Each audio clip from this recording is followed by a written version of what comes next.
The rain had stopped, but the earth was still wet from crying. In the Okafor family's living room, the air was heavy with grief. Pictures of Olivia Okafor smiled from every corner of the room, her beautiful face frozen in time. The funeral guests had left hours ago, but the family could not move. They sat like statues, drowning in their sorrow. Emeka Okafor stared at his hands. These same hands had held his wife just 3 days ago as she took her last breath. Now they felt empty, useless. His children, Ruth and Tunde, sat on either side of him on the sofa. Ruth, only 16, had not stopped crying since morning. Tunde, 19 and trying to be strong, kept wiping his eyes when he thought nobody was looking. "She loved that ring," Ruth whispered, touching the spot on her own finger where her mother used to wear the special diamond ring. "Remember how she would clean it every Sunday?" Emeka's heart squeezed tight. Yes, he remembered. The ring and the matching necklace had cost him 3 years of savings. But Olivia's smile when he gave them to her on their 20th wedding anniversary was worth every nashira. She had cried happy tears that day, promising never to take them off. And she never did. Even in death, she wore them. "I still can't believe she's gone," Tunde said, his voice breaking. Just last month, she was dancing at Uncle Chidi's wedding. How can someone be so healthy and then just die? The doctors had called it sudden heart failure. One day, Olivia was complaining of small chest pains. The next day, she could not get out of bed. Within a week, she was gone.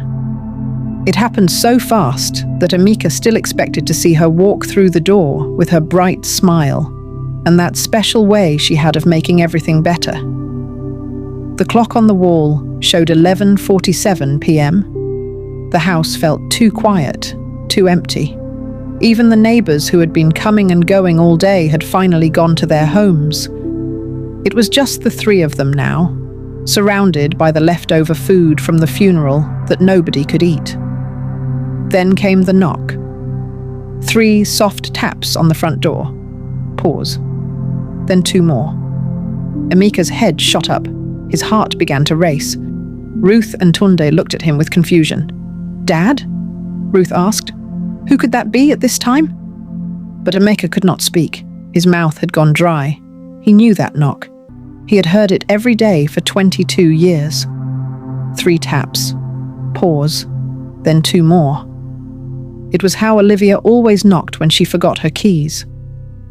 "I swear," Emeka whispered, his voice shaking. "If your mother was alive, that would be her. That's exactly the way she knocks."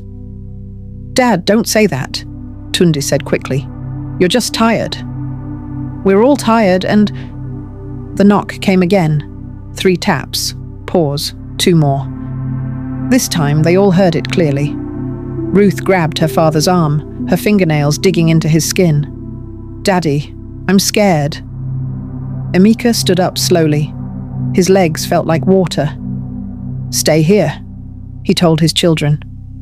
But they followed him anyway, too frightened to be alone. Each step toward the door felt like walking through thick mud. Emeka's hand shook as he reached for the door handle. Behind him, Ruth was praying under her breath, while Tunde held her hand tight. The door opened with a small creak, and there she stood. Olivia, his wife, his dead wife who they had buried just hours ago. But this was not the Olivia from the pictures on the wall.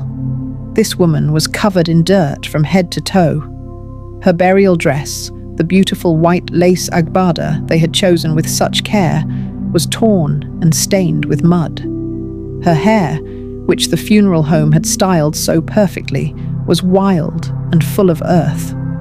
And her left hand was covered in blood. "Emeka," she said, and it was her voice, that sweet voice he thought he would never hear again. "My love, I'm so cold." Emeka's eyes rolled back in his head. His hand flew to his chest, clutching at his heart. He made a strange gasping sound, like a fish out of water, and then he fell backward. "Daddy!" Ruth and Tunde screamed together. Emeka hit the floor hard. His body shook once, twice, and then went still. Olivia stepped into the house, leaving muddy footprints on the clean tiles.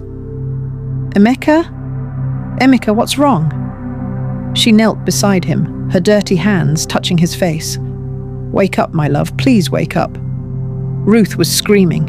Tunde was frozen, his eyes moving between his dead mother, who was somehow alive, and his father, who was now on the floor. The world had turned upside down in seconds. "Call somebody!" Olivia shouted at her children. "Call an ambulance! Call anyone!" But Ruth and Tunde could not move. They stared at their mother like she was a ghost, which maybe she was. How could she be here? They had seen her body.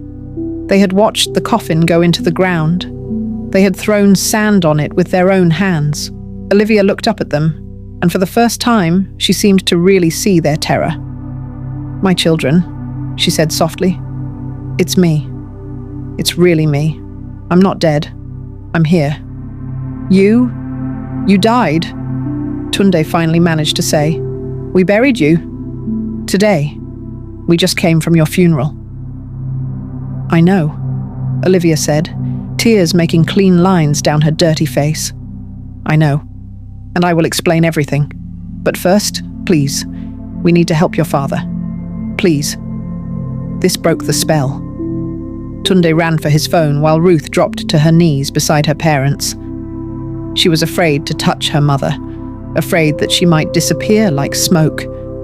But Olivia pulled her into a hug, and she was solid, real, warm, despite what she had said about being cold. "Mama," Ruth sobbed.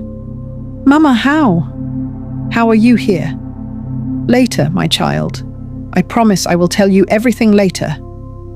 Tunde was on the phone with the emergency services, trying to explain what could not be explained. "My father has collapsed. Yes, he's not breathing. No, I don't know, CPR. Please just come quickly." Olivia bent over Emeka, pressing her ear to his chest. Nothing. No heartbeat, no breath. She began to push on his chest the way she had seen on TV, counting out loud. 1, 2, 3, 4. The minutes felt like hours. Ruth held her father's hand, begging him to wake up. Tunde paced back and forth, still on the phone, giving directions to their house. And Olivia kept pushing on Emeka's chest, her tears falling on his still face. "Don't leave me," she whispered. "Not now. Not when I just came back. Please, Emeka. The children need you. I need you." They heard the sirens in the distance, getting closer. Tunde ran outside to flag down the ambulance. The paramedics rushed in with their equipment, taking over from Olivia. They worked on Emeka for what seemed like forever, using machines and medicines, trying everything. But it was too late. "I'm sorry," the lead paramedic finally said, looking at his watch. Time of death, 12:23 a.m. Ruth's scream could have woken the dead, but it could not wake her father. The paramedics were professional, but they kept staring at Olivia. One of them, an older woman, finally asked, "Madam, are you all right? Do you need medical attention? You're covered in dirt," Olivia finished. "I know. I was buried today." The paramedics exchanged looks. The woman stepped closer. "Madam, I think you're in shock. Perhaps you should come with us to the hospital." "No," Olivia said firmly. "I'm not in shock. I was dead. They buried me. And then I woke up in my grave." She held up her left hand, showing the bloody stump where her ring finger used to be. "Someone cut off my finger to steal my ring." The room went silent, except for Ruth's crying. The paramedics clearly thought they were dealing with a mental health situation. One of them quietly called for police backup. "Please," Olivia said, "call Dr. Namdi at Lagos General Hospital. He pronounced me dead 3 days ago. Call the funeral home, Eternal Rest Services. They prepared my body. Call anyone. They will tell you I'm supposed to be dead." Tunde, thinking more clearly than anyone else, pulled out his phone. He had videos from the funeral, pictures. He showed them to the paramedics, his mother in the coffin, the burial service, everything. The paramedics looked at the pictures, then at Olivia, then back at the pictures. The woman who had been so professional suddenly sat down hard on a chair. "This is not possible," she whispered. "But it happened," Olivia said. "And now my husband is dead because seeing me killed him." She looked down at Amika's peaceful face. "My love, I'm so sorry. I should have called first. I should have warned you somehow." The police arrived, and then more people, doctors, government officials, even some journalists who had heard the impossible story on the emergency radio channels. The house filled with strangers, all wanting to understand what could not be understood. They took Emeka's body away as the sun began to rise. Olivia wanted to go with him, but the doctors insisted she come to the hospital for examination. Ruth and Tunde refused to leave her side, afraid that if they let her go, they would lose her again. At the hospital, the tests began. Blood work, X-rays, brain scans, everything to prove that Olivia Okafor was really alive. Dr. Namdi, who had pronounced her dead, came in looking like he had seen a ghost, which in a way, he had. "This is impossible," he kept saying. "I checked for a pulse." There was no heartbeat, no breathing. She was cold. She was dead. But the tests said otherwise. Olivia was very much alive, though dehydrated and suffering from the effects of whatever had happened to her. Her finger had been crudely cut off, and they had to clean and bandage the wound properly. As the doctors worked, Olivia finally told her story to the police, her children, and the growing crowd of officials who had gathered to hear it. "I remember dying," she began, her voice steady despite everything. "I remember the pain in my chest, the feeling of everything going dark, and then nothing, until I woke up in complete darkness, unable to move." She described the terror of realizing she was in a coffin, underground, the smell of earth, the silence that pressed against her ears, and then the sounds from above, digging, voices.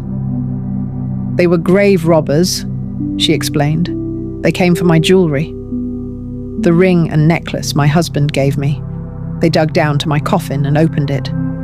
The hospital room was crowded with people who could not believe their ears." Olivia sat on the bed, her children on either side of her, as she continued her impossible story. "When they opened the coffin, I was still unconscious," she said, her eyes distant as she remembered. "They must have thought I was truly dead. One of them, a young man with a scar on his face, reached for my necklace first, but the clasp was under my neck, hard to reach. So he went for my ring instead." She looked down at her bandaged hand. The ring was tight. It had always been tight since I gained a little weight last year. Emeka wanted to get it resized, but I refused. I said it was perfect the way it was. Her voice broke. He tried to pull it off, but it wouldn't come. So he took out a knife. Ruth gasped and held her mother's other hand tighter. Tunde's face was hard with anger. "The pain," Olivia continued. "The pain of the blade cutting through my finger. That's what woke me up. I opened my eyes and saw these men standing over me in the dark, lit only by their phone lights. When I screamed, they screamed too. They dropped everything and ran like the devil himself was chasing them. Detective Okoro, who was taking notes, asked, "Can you describe these men?" "How many were there?" "3, Olivia said without hesitation. "The one with the scar who cut my finger, an older man who kept saying they should hurry, and a younger one who looked like he didn't want to be there. The younger one kept saying it was wrong to rob the dead." "And then what happened?" Dr. Nnamdi asked, still looking shaken. "I tried to climb out of the grave, but it was too deep and my hand was bleeding badly. I used my burial cloth to wrap it as best I could. Then I started walking. I didn't know where I was at first. The cemetery at night all looks the same. But I found the main path and followed it to the gate. The cemetery is 5 kilometers from your house," Detective Okoro noted. "You walked all that way?" "I had to get home," Olivia said simply. "My family was all I could think about. I needed to see them, to tell them I was alive." Fresh tears rolled down her cheeks. I never imagined that seeing me would kill my husband." The room fell silent. Everyone was thinking the same thing. How does a dead woman come back to life? How does a healthy man die from shock? How does any of this make sense? But Olivia wasn't finished with her story. She looked at her children, then at the detective. "There's more. While I was gone, I saw things I need to tell you." "What kind of things?" Detective Okoro leaned forward. "I saw my grandmother. She died when I was 12, but she was there with me in that dark place between life and death. She showed me things, terrible things." The doctor started to say something about hallucinations caused by lack of oxygen, but Olivia raised her hand to stop him. "Please, just listen. My grandmother showed me how I really died. It wasn't heart failure. I was poisoned." The room erupted in voices. Detective Okoro had to shout for quiet. "Poisoned? By whom?" Olivia's face hardened. "By the woman my husband was having an affair with. Funke Adeyemi." Ruth and Tunde looked at each other in shock. Their father? An affair? It couldn't be true. "That's a serious accusation," Detective Okoro said carefully. "Do you have any proof?" "My grandmother showed me everything," Olivia insisted. "I saw Funke putting something in my food. Small amounts over many weeks. She works at the restaurant where Emeka and I often ate lunch. She had access to my food. She made it look like heart problems, but it was poison." "Mama, no," Tunde said. "Dad would never. He loved you." Olivia touched her son's face gently. "I know he loved me. But men can be weak, and Funke is beautiful and young. She wanted what I had. My husband, my life, my jewelry. Emeka had promised to give her a ring and necklace just like mine. She couldn't wait anymore." Detective Okoro was writing everything down. "We'll need to investigate these claims. If what you're saying is true." "It is true," Olivia said firmly. "Test my body for poisons. Check Emeka's phone for messages from her. Search her house. You'll find the poison there. My grandmother showed me where she keeps it. In a blue bottle behind her bathroom mirror." The detective made more notes and stepped out to make some calls. Dr. Nnamdi ordered more tests, this time looking for traces of poison. The room slowly emptied until it was just Olivia and her children. "I'm sorry you had to learn about your father this way," she said softly. "Is it really true?" Ruth asked, her voice small. "Was Daddy cheating?" Olivia sighed. "I suspected for months. He came home late, smelled like perfume that wasn't mine, had secret phone calls. But I loved him, and I hoped I was wrong. I never imagined she would try to kill me for him." "And now he's dead," Tunde said bitterly. "He's dead because of his guilty conscience. Seeing you alive must have made him realize what he had done." "Don't," Olivia said sharply.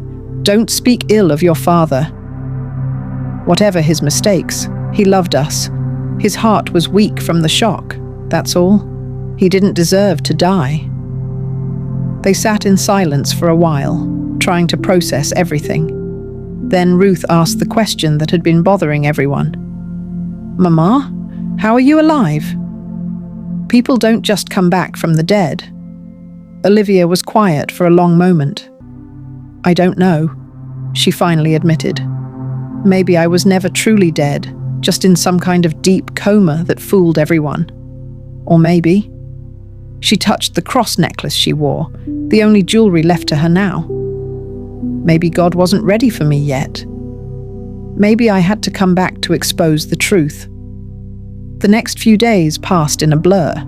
The story of the woman who returned from the dead spread across Lagos like wildfire. News stations camped outside their house. Social media went crazy with theories and debates. Number back from the dead became the top trending topic in Nigeria. The police investigation moved quickly. They found messages on Emeka's phone from Funke, passionate love letters, promises of a future together, complaints about how Olivia was standing in their way. And when they searched Funke's apartment, they found exactly what Olivia had described. A blue bottle behind the bathroom mirror containing a rare plant poison that mimicked heart failure. Funke was arrested at her job, screaming that it wasn't possible, that Olivia was supposed to be dead. She confessed everything in custody, how she had slowly poisoned Olivia's food, how she had planned everything perfectly, how she was supposed to comfort Emeka in his grief and eventually take Olivia's place. "But she wasn't supposed to come back," Funke kept saying. "Dead people don't come back." The funeral for Emeka was held 3 days later. This time, the family made sure to check, multiple times, that he was truly gone. The bitter irony wasn't lost on anyone. They buried him in the same grave where Olivia had been buried just a week before. Olivia stood at the graveside, her children beside her, watching as her husband's coffin was lowered into the ground. She wore black, but no jewelry. She said she would never wear jewelry again. The ring and necklace that had cost so much, in more ways than one, were never found. The grave robbers had disappeared into the night with them. "I forgive you," she whispered as the first handful of dirt hit the coffin. "I forgive you for everything, my love. Rest in peace." After the funeral, life had to somehow continue. But how do you move forward when you've been dead and come back? How do you live when your return caused your husband's death? How do you explain any of it? Olivia tried to return to normal. She went back to her job at the bank, but customers stared at her like she was a ghost. Some crossed themselves when they saw her. Others wanted to touch her, believing she had been blessed by God. A few accused her of witchcraft. Ruth struggled in school. Students whispered about her being the daughter of the dead woman. Some were fascinated, others were frightened. She started having nightmares about waking up in a coffin. Tunde threw himself into his university studies, trying to understand the medical explanation for what had happened. He read about Lazarus syndrome, about people pronounced dead who later revived. But none of the cases were quite like his mother's. One evening, 3 months after everything happened, the family sat together for dinner. It was quiet, the empty chair where Emeka used to sit, seeming to take up more space than when he was alive. "I've been thinking," Olivia said suddenly, "maybe we should move. Start fresh somewhere new, where people don't know our story." "But this is our home," Ruth protested. "All our memories of Daddy are here." "I know," Olivia said, "but we're not living. We're just existing. People treat us like circus attractions. You both deserve better." Tunde put down his fork. Where would we go? I have a job offer in Abuja. My bank wants to transfer me to their headquarters. They think it would be good for everyone. Less attention, a new beginning. The children were quiet, considering. Finally, Ruth asked, "Will we forget Daddy if we leave?" "Never," Olivia said firmly. "We'll carry him in our hearts wherever we go. But we need to live, my children. That's why I came back. To live, to take care of you, to make sure the truth was known. We've done all that. Now we need to heal." They decided to move. As they packed up the house, Olivia found herself in her bedroom, looking at the jewelry box where she used to keep the ring and necklace. It was empty now, but she could still see them in her mind. Beautiful, cursed things that had cost so much. She found a photo of her and Amika from their wedding day, both of them young and full of hope. She traced his face with her finger. "I'm sorry," she whispered. "I'm sorry for everything. But I'll take care of our children. I promise." On their last night in Lagos, Olivia couldn't sleep. She went outside and sat in the garden where she used to grow roses. The moon was full, casting silver light over everything. She thought about her grandmother, about the visions she had shown her in that space between life and death. Had it been real? Or just the hallucinations of a dying brain? The poison had been real. The police confirmed that. But how had she known where to find it? How had she known about Funke when she had only suspected before? Some questions, she realized, would never have answers. A year later, in Abuja, life had indeed become different. Olivia worked at her new job, where people knew her only as the efficient manager, not the woman who came back from the dead. Ruth had made new friends who didn't whisper behind her back. Tunde was excelling in medical school, driven by a desire to understand the mysteries of life and death. They still missed Emeka. They always would. But they had learned to live with the grief, to carry it without letting it crush them. One day, Olivia received a package with no return address. Inside was her wedding ring and necklace, cleaned and polished. There was a note.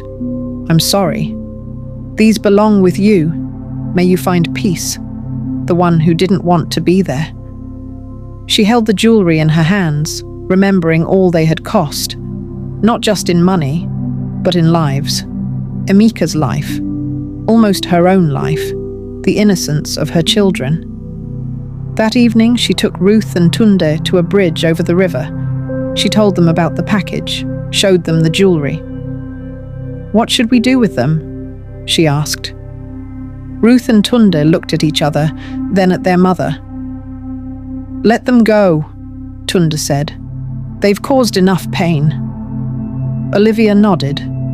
Together, as a family, they threw the ring and necklace into the river. They watched the water swallow them, carrying them away forever. "It's finished," Olivia said. "Now we can truly move forward." As they walked home, Ruth asked, "Mama, do you think Daddy is at peace?" Olivia put her arms around both her children. "Yes," she said. "I believe he is. And he would want us to be at peace too." They walked on, three people who had survived the impossible, who had learned that sometimes love isn't enough, that greed can poison everything it touches, and that even death might not be the end of the story. But most importantly, they had learned that life, however strange and painful and mysterious, was worth living. Every single day was a gift, a chance to love, to forgive, to begin again. And so they did.